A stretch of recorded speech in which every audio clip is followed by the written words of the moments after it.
여러분, 요즘 중소기업은 말할 것도 없고요. 대기업도 채권 시장에서 채권을 발행하기가 무척 힘들잖아요. 기본적으로 국고채도 많고요. 여기다가 금융채도 굉장히 많고요. 공기업이 발행하는 특수채도 굉장히 많습니다. 그러다 보니까 회사채에는 눈도 안 돌립니다. 금리를 많이 준다고 해도 이게 재벌 기업, 대기업의 회사채에도 진짜 그냥 외면해 버린다. 이 말이 정답일 겁니다. 그러니까 중소기업도 그렇지만 대기업도 지금 자금 조달에 굉장히 난항을 겪고 있습니다. 뭐 발등에 불이 떨어졌다 이렇게 이야기할 만큼 말입니다. 이 와중에 SK 지주회사죠. 주식회사 SK는요. 회사채 발행 시장을 거의 포기하고요. 이거 한번 보세요. CP 기업어음 시장으로 지금 들어왔어요. 그것도 1년 이렇게 단기가 아니라 1년보다 더 긴 장기 기업어음 발행 시장에 들어온 거예요. 일반적으로 말입니다. 대기업이 장기 CP 시장에, 장기 기업어음 시장에 들어오는 것은 거의 없습니다. SK가 각각 1,000억 원짜리 2개를 지금 발행을 했는데 이거요. 아마 이번이 처음일걸요. 이번이 처음. 왜냐하면 SK는 신용등급이 AA 등급이니까 우량 등급입니다. 그런데 회사채 시장에서 돈을 조달을 못하니까 장기 CP 시장으로 지금 눈을 돌리고 있는 겁니다. 이것은 어떻게 생각하면 이게 자금 시장, 특히 채권 시장의 왜곡이 더 심화되는 것은 아닌가 그런 우려를 낳고 있습니다. 왜냐하면 CP 기업음이라는 것은 일반적으로 이게 단기 채권을 의미합니다. 그런데 자본시장법에서는 특별한 이런 규제가 없습니다. 그렇기 때문에 10년 만기 CP를 원칙적으로 발행을 해도 문제가 없다는 거예요. 10년 만기 CP를. 이렇게 되면 여러분 채권 시장이 위축된 데다가 그나마 이 대기업 중에서도 신용도가 낮은 기업, 중견기업, 좀 탄탄한 중소기업은 CP 시장에서 금리를 많이 주고 이게 자금을 조달해 왔거든요. 그러면 대기업까지 들어오면 어떻게 될까요? 많은 사람들이 이게 신용도가 낮은 대기업 쳐다도 안 봅니다. 중견기업, 중소기업 보지도 않습니다. 무조건 대기업으로 몰리는 그런 역할을 할 수밖에 없습니다. 결국 말입니다. 자칫 잘못하면요. 이게 규제의 공백이 생겼잖아요. 이 규제의 공백을 아주 효율적으로 활용해서 지금 SK 주식회사 대한민국의 2대 기업입니다. 삼성 다음에 세계 서열 2위입니다. 2위 기업이 이 시장에 지금 들어온 겁니다. 저는 이것을 보면서요. 저는 그런 생각을 참 많이 했어요. 첫 번째 드는 생각은요. SK가 이렇게 자금이 딸리나 이런 생각 말입니다. 아마 자금이 딸릴 수밖에 없는 것 아닌가 저는 그런 생각은 해봅니다. 여러분도 아시다시피 이게 인텔의 낸드 플래시 메모리 사업부를 인수를 했잖아요. 90억 달러니까 우리 돈으로 하면 10조가 좀 넘는 돈입니다. 10조가 넘는 돈이 10조를 가지고 인텔의 낸드 사업부와 중국에 있는 다련 생산 기지까지 통틀어서 인수를 했어요. 그런데 이게 뭐 10조가 넘는 돈이 적은 돈은 아니잖아요. 아무리 대기업이라고 하더라도요. 10조가 넘으면 이게 굉장히 어렵습니다. 게다가 빌리는 돈에 대한 이자도 굉장히 클 뿐만 아니라 이게 자금 조달도 만만치 않다는 뜻이에요. 물론 SK 하이닉스는요, 그 덕분에 낸드 플래시 메모리 시장에서 점유율은 2위로 올라왔습니다. 당초 12.3%에서 인텔의 7.5%까지 합산을 하니까 19.8%로 단숨에 2위까지 올라왔어요. 그렇지만 뭔가 승자의 저주가 터지는 것은 아닌가, 뭐 그런 생각을 할 수밖에 없는 거예요. 왜냐? 채권 시장에 있어야 될 대기업이 지금 장기 CP 시장으로 들어왔으니까 말입니다. 그래서 이게 도대체 뭐지 하는 생각이 들고, 또 하나는요, 주가도 굉장히 많이 빠집니다. 주가도. SK하이닉스의 주가를 한번 보세요. 지난 2월 17일에 13만 4천 원 갔던 주식이 지난 9월 30일에는요 이게 8만 닉스도 깨질 뻔 봤어요. 8만 400원까지 깨졌고요. 지금은 좀 올라갔습니다. 2.37% 올라가서 86,700원에 지금 되고 있다, 이런 생각이 저는 들거든요. 주가가 빠지는 게 이것도 이상하다. 결국 말입니다.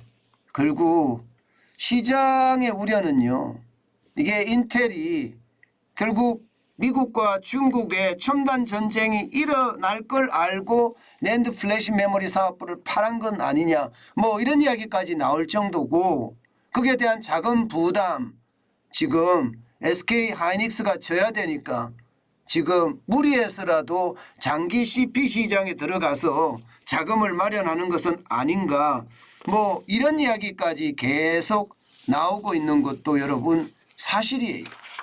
사실이.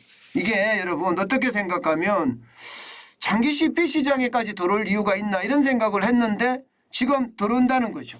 들어온다는 거죠. 대기업도. 그래서 SK그룹에 무슨 일이 있나, 이런 이야기를 할 수밖에 없는 게 현실이다, 이렇게 이야기할 수가 있습니다. 물론 여러분, 물론 SK만 들어오는 것은 아니에요. SK만 들어오는 것이 아니라 지금 보시면 말입니다. 지금 분기별로 보면 2분기에 지금 CP 시장에 들어온 사람들이 굉장히 많아요. 이게 뭐 대기업만 들어오는 것이 아니라 중견기업이나 또 신용도가 좀 떨어지는 그런 대기업들도 지금 CP 시장에 굉장히 많이 들어오는 것도 사실이에요. 보시는 것처럼 CP 시장의 쏠림이 굉장히 심하죠. 실제로 심합니다. 실제로. 그래서 시장의 어떤 이야기가 저게 뭐지 하고 지금 보게 되는 거거든요. 사실 말입니다. 여러분도 알다시피 지금 장기 CP 시장이 지난 4일 기준으로 보면요 34조 5천억 정도 되거든요. 34조 5천억 원. 그러면 전체 CP에 이게 장기 CP가 전체 CP의 30.6%나 차지합니다. 다시 말해서 시장에 이게 뭐라고 이야기해야 되나, 어떤 주류를 이루어가고 있다, 이렇게 봐야 되나요? 게다가 2020년 이전까지는 보세요. 2020년 이전 많아봤자 2조 원, 2조 원. 2조 원을 넘지 않습니다. 그러다가 지난해 2분기죠. 2021년 2분기부터는요. 이게 매 분기마다 4조 원을 웃돌았습니다. 매 분기마다. 2021년에 들어섰어요. 그리고 2022년에 들어서서는요. 이제는 뭐 굉장히 많은 그런 상황이 되고, 이대로 간다면 다음 달 말에는요. 장기 CP 발행 규모가 40조가 넘어서지 않겠느냐 하는 게 시장의 예측치입니다. 뭔가 채권 시장의 왜곡이 굉장히 일어나고 있다는 이야기잖아요. 이게 채권을 발행하려고 하면 좀 복잡하거든요. 예를 들어서 이게 투자자 50인 미만인 경우에는요. 유가증권 신고서를 제출하지 않아도 되잖아요. 게다가 이 CP는요. 수요 예측 절차라는 게 없습니다. 다시 말해서 미매각에 대한 위험성도 없고요. 그러니 사람들이 이게 1년 기준으로 매겨진다고 하더라도요. 이게 1년 이상을 발행해도 전혀 문제가 없으니까 10년 뒤에 발행해도 되니까 전부 다 CPCP로 몰려드는 겁니다. 저는 이런 시장의 왜곡이 결국 말입니다. 시장 전체의 위험으로 오지는 않을까. 그런 두려움 실제로 생기는 것도 사실입니다. 여러분 지금 한번 보세요. 지금 CP시장으로 기업어음 시장으로 대기업부터 많은 기업들이 지금 달려드니까 당연히 이자율은 올라가겠죠. CP시장에서 발행하는 규모가 크면요. 액면가는 할인을 해줘야 되고요. 이자는 높여야 됩니다. 이자가 높이는 금액이 지금 보세요. 4.71%. 4.71%. 금리가 굉장히 높죠. 4.71%면 2007년이에요. 1월 2일에 4.98%가 있었습니다. 지금 이대로 올라가면 글로벌 금융위기 때처럼 이게 굉장히 많이 올라갈 수도 있다. 이런 얘기가 지금 공공연하게 나오고 있습니다. 1년새에 여러분 1년새 1년 요 가장 많이 떨어졌을 때 사이하고 비교해 보면 3.8배나 뛰었습니다. 3.8배나. 굉장히 많이 올라가죠. 게다가 말입니다. CP하고 양도성 예금적선한 CD하고 금리차를 보면요. 금리차가 점점 벌어지고 있어요.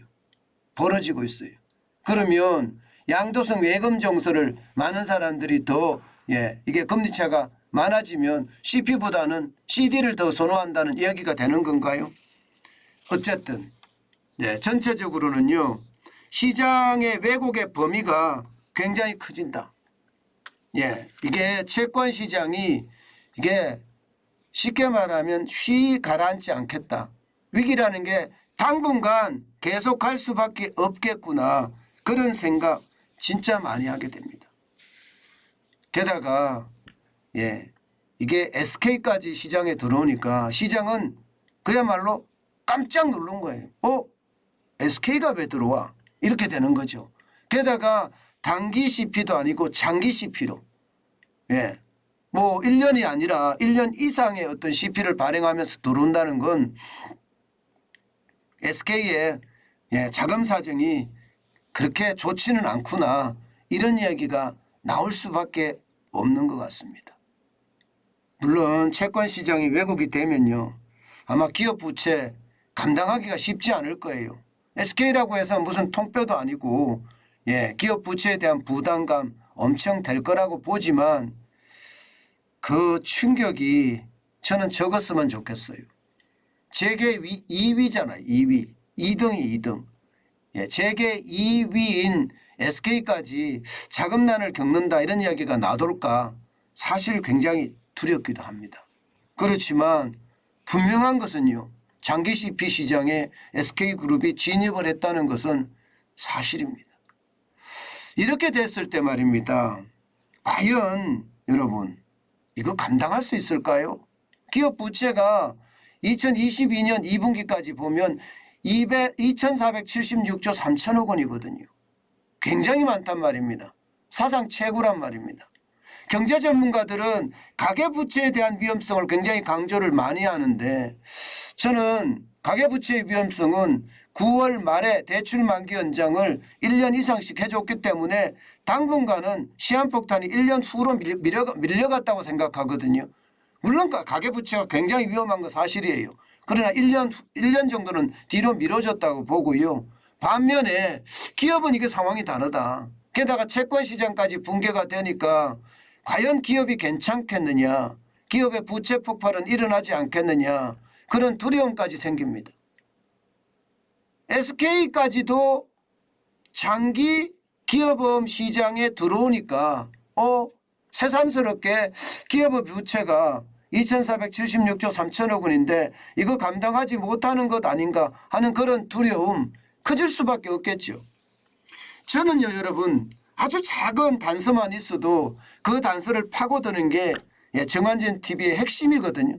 그 단서를 파고들어서 그 단서가 우리 시장에 어떤 작동을 할지 그리고 미래엔 또 어떤 작동을 할지 이거를 제가 분석을 해주는데 SK그룹의 어떤 장기 CP 시장에 들어왔다는 것은 뭔가 새로움이 분명히 있다. 뭔가 자금난의 어떤 그 상황이 있다. 이렇게 지금 보여지는 거고요. 이것을 좀 더 확장을 하니까 SK그룹이 저러면 다른 대기업들은 어떨까? 그러면서 중견기업은 어떨까? 이렇게 되는 거죠. 게다가 기업 부채로까지 오니까 이게 가계부채보다가 기업부채의 어떤 폭발이 더 빨라지는 것은 아닐까. 저는 그런 생각 진짜 많이 해봅니다. 여러분, 시장의 위험성은요, 저는 굉장히 크다고 봅니다. 그렇기 때문에 지금은요, 투자를 할 것이 아닙니다. 아직까지 경기가 회복된다는 신호가 나와 있지 않아요. 뭐 조금 나와 있기는 하는데요. 그것은 아주 미미한 수준이라서 경기 회복의 신호다 이렇게 읽기는 좀 힘듭니다.